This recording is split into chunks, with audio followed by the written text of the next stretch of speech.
Hey guys, how's it going? Welcome to my video. All right, so we are going to do a quick diagnosis and fix with this issue.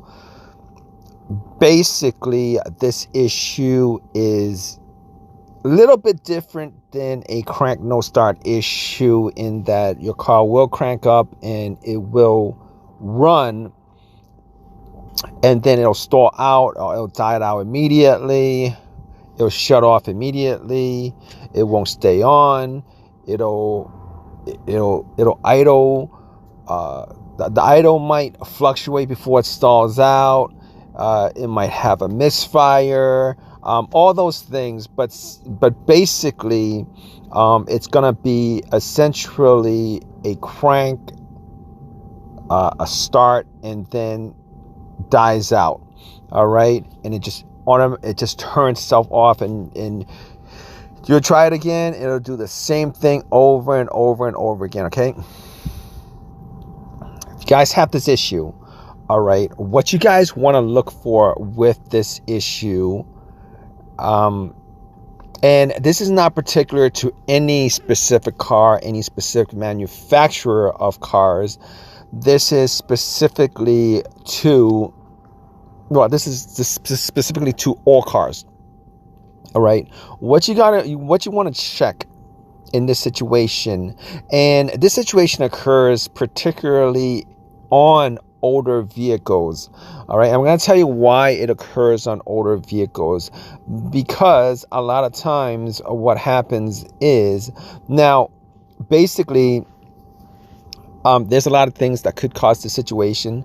Could be the crankshaft precision sensor, etc., etc. If you guys do get a code in, a lot of times you guys will get a check engine light or a code, and if you guys do get that, definitely plug in OBD2 just to make sure specifically what the code is for, because a lot of times it'll tell you what the code is for, and that part is probably causing the issue. But in a lot of these instances that occur, either it's an older car, or if you've worked on, or if you had work done on the car recently, maybe like the day before, or maybe after you got done working on the car, and then you turn on and you got this issue, particularly if you have to take off any kind of vacuum tubes, is particularly if you have to take off the intake, the intake, air intake.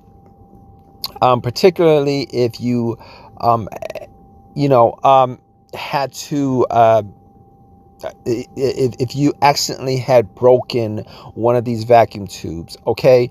Because here's the thing, a lot of these situations essentially has to do with the mass airflow sensor. It's one of the things that could actually cause your car to crank and not start up, or it could cause your car to crank and start up and then die out, or crank and start and run rough and die out. Essentially, the mass airflow sensor essentially gives information to your car's computer to make sure that the air-fuel ratio is exactly what is needed for the combustion of your engine, and if that's off in any way, that could cause that problem. So you definitely either A, want to make sure that the mass airflow sensor is the issue, or B, you want to just look around the engine bay just to make sure that there are no vacuum tubes that are disconnected. A lot of times if you're working on your car, and you're taking vacuum hoses off, etc., etc., a lot of times people either forget to put a specific vacuum tube, because there's a lot of vacuum tubes under the hood, okay, and a lot of people will forget every now and then to put that one vacuum tube, and that one vacuum tube could cause that issue. Or if you guys broke, the vacuum tube has a leak, and like I said, in older cars, these vacuum tubes, the plastic intake, a lot of times what happens is there's going to be a rip somewhere. You're a little bit too I wouldn't say rough. Sometimes you wouldn't even have to be rough. Sometimes they're just very, it's just very, they're not easily, you're not able to take it apart because it's brittle, it's dry, etc., etc. And you tug on it a little bit, push on it a little bit, pull on it a little bit.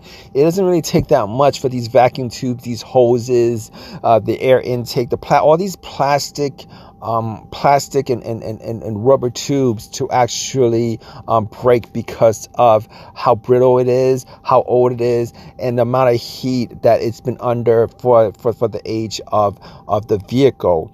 Or it could be a mass airflow sensor that's broken. That could be the case. But in any in instances like this, what you guys want to do is you guys want to just look around that whole engine compartment, make sure that the vacuum tubes are all connected, make sure that there are no leaks in the vacuum tube, and if that's the case, you want to make sure that the mass airflow sensor is working the way it's supposed to work. And a lot of times, if you guys have an OBD2 scanner, a lot of times this particular issue will cause a check engine light. And if you guys have an OBD2 scanner, you'll definitely be able to figure out real quick what causes that issue, particularly if you didn't have this light or the code for this check engine light before. But hope this has helped you guys out. If you guys have any questions, definitely leave a question in the comment section. Please subscribe, please give me a thumbs up, and if you guys have any of your own personal experiences with this, definitely leave a comment in the comment section. It might help somebody else out. All right, guys, take care.